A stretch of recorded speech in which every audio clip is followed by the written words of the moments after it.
Sidzou Samuel, il est membre du comité d'organisation technique de la cérémonie de boxe, la cérémonie de gala de boxe arabe qui est prévue du côté de Foumban. Samuel Sidzou, bonsoir et bienvenue. Bonsoir Alex et merci pour l'invitation. Bonsoir aussi à mes copanélistes et merci à Horizon 3 TV pour cette invitation. Et je dis aussi bonsoir à ceux qui nous regardent de l'autre côté. Merci. On parle de ce gala qui est annoncé pour le 12 avril 2024. Qu'est-ce qu'on peut retenir d'entrée de jeu lorsqu'on parle de cette cérémonie de gala qui est annoncée? Bon, disons qu'il le fallait absolument. Nous avons vu un champion comme Djifon Issa. On a vu tout ce qu'il a fait dans la boxe française savate. On a vu tout ce qu'il a fait dans le kickboxing au niveau africain. Et nous avons de l'autre côté Joyas Suleiman. On a vu tout ce qu'il a fait dans les sports de combat, que ce soit en boxe française, que ce soit en kickboxing. Et on se demandait qu'est-ce qu'ils ont encore à prouver. Et je ne peux pas continuer sans dire merci à Sa Majesté Sultan Roi des Bamoun qui a compris ce cri des Camerounais. Il est allé chercher pour Suleiman, il est allé chercher le français, le meilleur français actuellement dans les sports de combat. Et il fera le déplacement de Foumban pour que Ndjeko Issa, il allait chercher le meilleur compétiteur au Maroc. Il fera le déplacement. Il est un très grand expert en sport de combat. Mais je préfère ici m'atteler sur nos athlètes. Et c'était vraiment un problème à régler. Et Dieu merci, ce gars-là du 12 avril à Foumban est venu nous apporter ce soulagement. Donc finalement on va voir ce que nos jeunes voient. On peut appeler ça une forme de championnat des champions, parce que tous ces gars sont des véritables champions dans leur pays, et les retrouver dans un même ring, ça sera quelque chose vraiment d'exceptionnel. Et lorsqu'on parle donc de cette cérémonie de gala en boxe arabe, il faut dire que pour ceux qui ne connaissent pas, c'est un mélange de savate et comme vous l'avez dit, un peu de kickboxing, également de boxe française. Est-ce que vous pouvez déjà donner, c'est vrai qu'il y a les gros noms qui ont été annoncés pour le cadre de cette cérémonie. Est-ce que vous pouvez dire aux amoureux du noble art ce qui est prévu pour cette cérémonie au-delà des combats de boxe? Est-ce que ceux qui, par exemple, veulent prendre part à cette cérémonie peuvent avoir accès à la cérémonie proprement dite? En effet, là, on entre en plein pied dans l'idée fondamentale de l'association sportive pour la promotion de la boxe arabe qui vise à utiliser les sports de combat et les arts martiaux comme tremplin pour l'éducation de la jeunesse camerounaise, pour l'éducation même de la population. Voilà, au récent gala de la boxe arabe organisé à la maison du parti de Boxam récemment, le président, il s'est dit que beaucoup de participants n'étaient pas vraiment encadrés, en fait, n'avaient même pas de licence dans leur propre fédération. Oui. Ils n'avaient même pas de certificat médical. Ça lui a fait ça lui a fait mal au cœur de décider que ce gala de Foumban sera l'occasion pour les pratiquants de l'ensemble du territoire national de se manifester, parce qu'après le gala de Foumban, ce que le président Lamine entend faire, c'est d'amener les pratiquants à commencer par avoir un bon suivi médico-sportif, un certificat médical, après la licence sportive dans les fédérations respectives. Donc, pour le public qui viendra à Foumban, on ne va pas seulement voir ces gros noms, Djifon Issa, Suleiman Joya. On aura aussi les compétiteurs de toutes les classes. Ça veut dire classe A, niveau national. Ça veut dire classe B, niveau régional. Ça veut dire classe C, niveau départemental. Et classe débutante, niveau d'arrondissement. Donc, ça sera vraiment une soirée, en fait, un gala meublé de 10 combats. Oui. Voilà. Un gala meublé donc de 10 combats en tout cas On reviendra à vous, puisque nous sommes ensemble tout au long de cette production pour parler de cette cérémonie de gala de boxe arabe qui est donc annoncée à l'esplanade du palais, donc du côté de Foumban, le 12 avril prochain. Le temps pour nous également de parler encore une fois de plus de ce gala de boxe arabe. Alors, mon cher invité, on parle ici de votre association, l'association sportive pour la promotion de la boxe arabe, qui est donc, on va dire, en tête de proue, alors qui se positionne comme précurseur de cette cérémonie. Et quel est le but visé? Parce qu'au Cameroun, c'est vrai que cette discipline, notamment la boxe arabe, n'est pas encore véritablement installée, peut-être également avec les vidéos qui vont circuler du côté de la régie. On va comprendre que cette discipline est assez différente de la boxe classique. Quels sont les objectifs de votre association lorsque vous mettez en place une telle cérémonie de gala? Pour mieux comprendre la boxe arabe, il est important de revenir aux origines. Vous savez, c'est une discipline créée en Tunisie. Et pour la première fois d'entendre vraiment parler de la corporation, des combats de formation qui visaient à accompagner les pouvoirs publics dans leur mission d'encadrement, que ce soit sur le plan social, culturel, socio-économique, que ce soit même sur le plan sanitaire. C'était cette discipline sportive. C'est en cela que nous sommes tellement heureux de ce gala qui met en exergue ceux-là nous pouvons indiquer comme étant les mascottes des sports de combat ici au Cameroun, qui prêchent déjà par leur exemple, parce que la boxe arabe fondamentalement, comme le dit la corporation de formation, la corporation des combats de formation, est une culture de discipline, de gratitude et d'intégrité qui interpelle le pratiquant à la non-violence déjà, à la maîtrise de soi, au respect du prochain et même au respect des institutions. Donc ce gala du 12 avril, ça sera l'occasion pour nous de réunir les pratiquants de tout horizon. Le but pour nous, c'est sortir de là avec autre chose qu'un simple gala où on voit l'expression de compétition seulement, mais plutôt surtout l'expression de la vie sociale, l'expression du vivre ensemble. Voilà. À l'issue donc de cette cérémonie de gala de boxe arabe qui est prévue le 12 avril 2024 du côté de Foumban, quels sont vos projets, on va le dire ainsi, à long terme, hein, peut-être après ce gala, ce qui est sûr au niveau de votre association? Vous avez encore d'autres projets qui sont en cours, et si oui, quels sont ces projets proprement parlant? Voilà, l'association sportive pour la promotion de la boxe arabe vise pour cette année organiser un mouvement sur le plan national, ça veut dire une forme de championnat déjà sur le plan national qui sera subdivisé sur le plan de la décentralisation. Et ça sera l'occasion de dénicher des talents puisque les champions d'aujourd'hui sont vieillissants. Ces jeunes Djipon Issa, ces jeunes Suleiman, l'objectif serait l'année prochaine qu'ils partent hors du Cameroun et exprimer leur talent.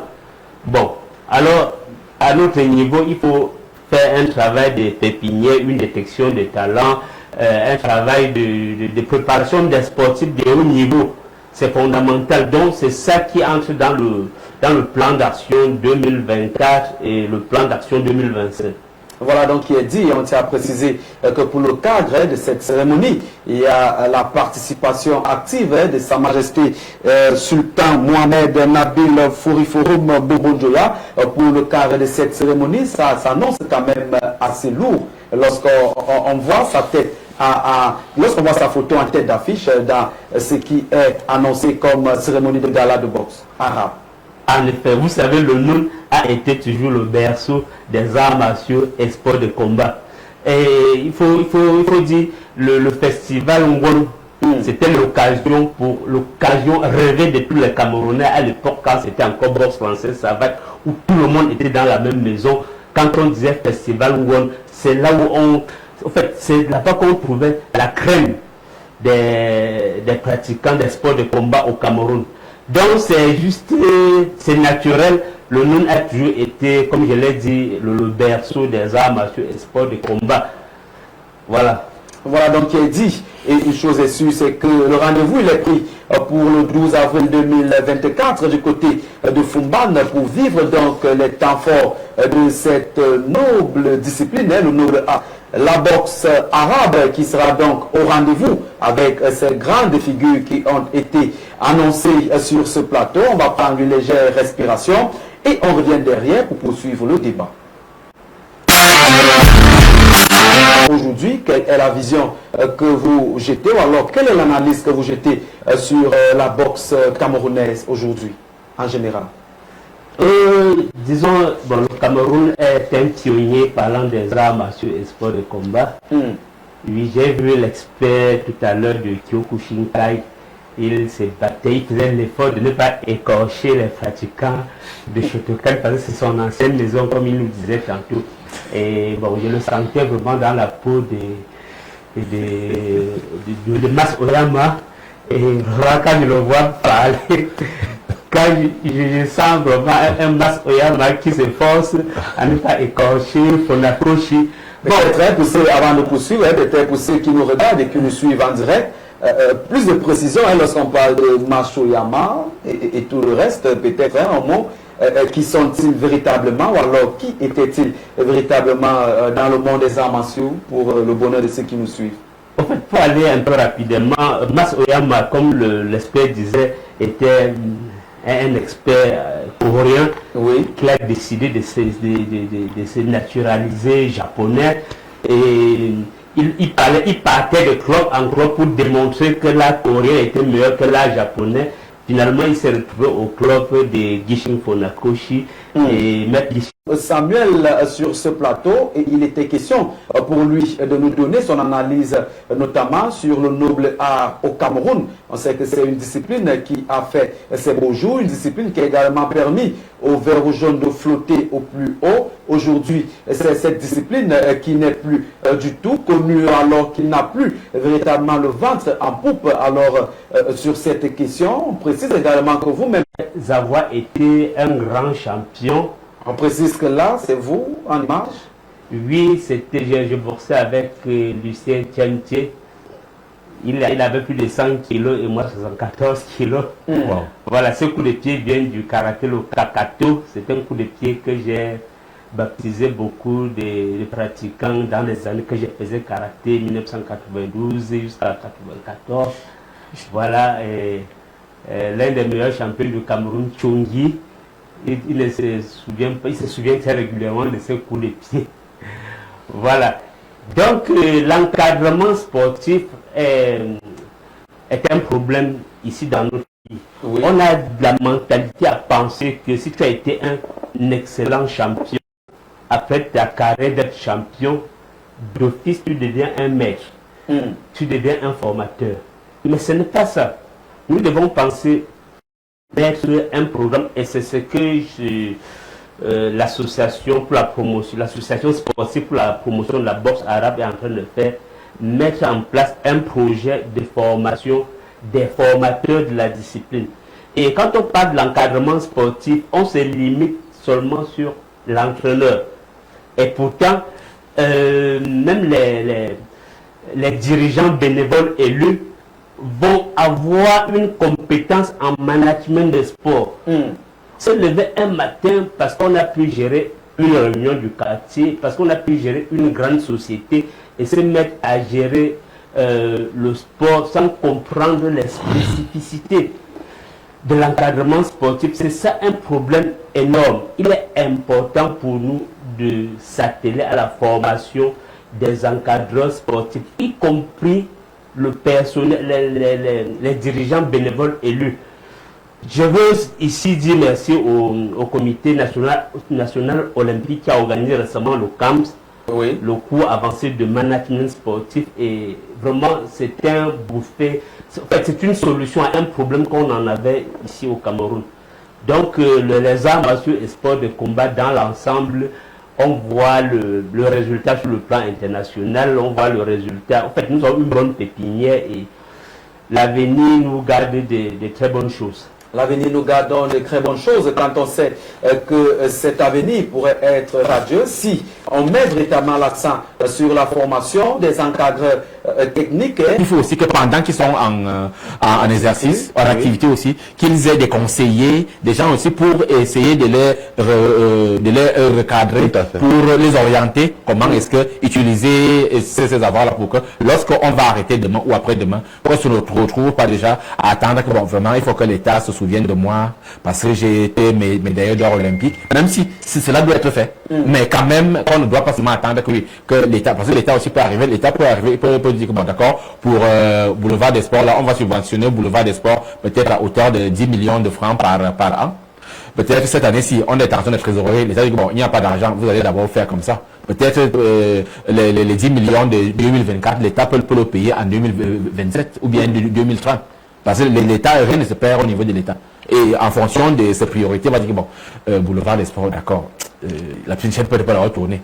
On va voir ça après. Pour quitte à ce que on vous règle l'ardoise d'une année antérieure un peu plus tard. Parce que lorsque ça arrive. Mais il faut déjà qu'on sache que lorsqu'on est en exercice, les petits peu qu'on peut avoir, on peut s'amuser un petit peu et savoir aussi ou essayer de protéger aussi l'autre peu en pensant à ce qui nous attend un peu plus tard. Parce qu'on ne sera plus en exercice, on ne va pas passer la vie rien qu'à pratiquer la discipline. Voilà donc dit sur cette question. Peut-être également Sidzou Samuel qui va peut-être coller un mot, puisque vous avez pratiqué la boxe au haut niveau, on va le dire ainsi. On a eu la chance de voir ces différentes vidéos qui ont défilé. À votre niveau aujourd'hui, c'est vrai, vous avez déposé les gants, vous êtes déjà, on va le dire ainsi, peut-être à la retraite. Quelles sont les activités qui sont menées à votre niveau pour ne pas tomber dans les mêmes travers que ceux-là qui voilà, n'ont pas pensé à cette période d'après-carrière?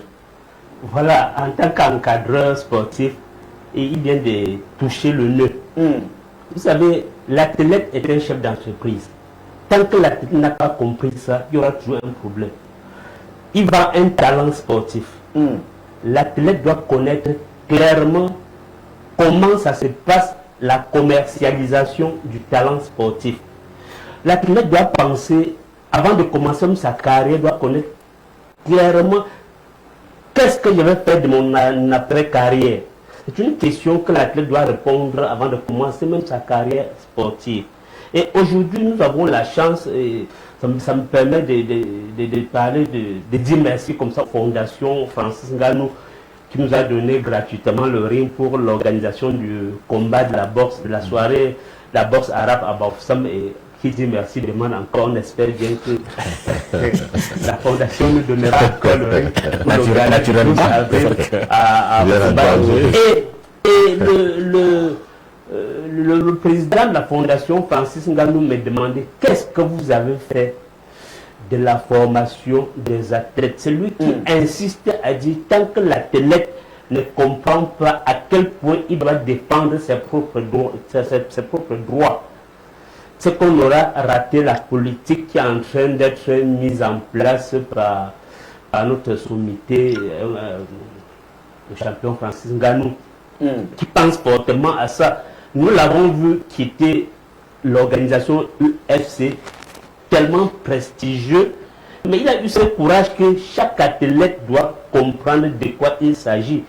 Personne ne viendra régler notre carrière à notre place. Donc il est important qu'on parle de la formation des managers de sport. Ça part de la classe, de toute la jeunesse.